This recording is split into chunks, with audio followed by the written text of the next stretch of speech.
ആന്റോ ആന്റണിക്കെതിരായ വെളിപ്പെടുത്തലിൽ ഓരോ സത്യങ്ങളായി പുറത്തു വരികയാണെന്ന് മന്ത്രി വീണ ജോർജ്. തെരഞ്ഞെടുപ്പിന് വേണ്ടി 2 കോടി രൂപ ചെലവഴിച്ചിട്ടുണ്ടോ എന്ന് പരിശോധിക്കണം. കെ.പി. ഉദയഭാനു പറഞ്ഞതിൽ ഒരു ഭാഗം ശരിയാണെന്ന് തെളിഞ്ഞുവെന്നും വീണ ജോർജ്. ഓരോരോ സത്യങ്ങളായിട്ട് പുറത്തു വരുമല്ലേ, വരട്ടെ.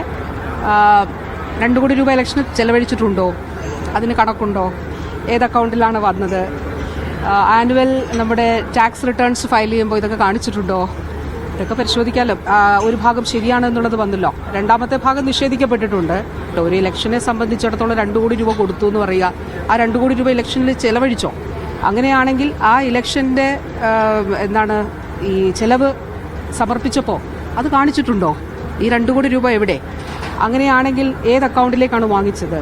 ആ ഡോക്യുമെന്റിൽ അത് കൊടുത്തിരുന്നോ? സത്യവാങ്മൂലത്തിന്റെ മുമ്പാണോ കൊടുത്തത്, അതിനുശേഷമാണോ കൊടുത്തത്? അങ്ങനെയാണെങ്കിൽ പിന്നീട് റിട്ടേൺസ് ഫയൽ ചെയ്യുമ്പോൾ ഇതൊക്കെ കാണിച്ചിട്ടുണ്ടോ?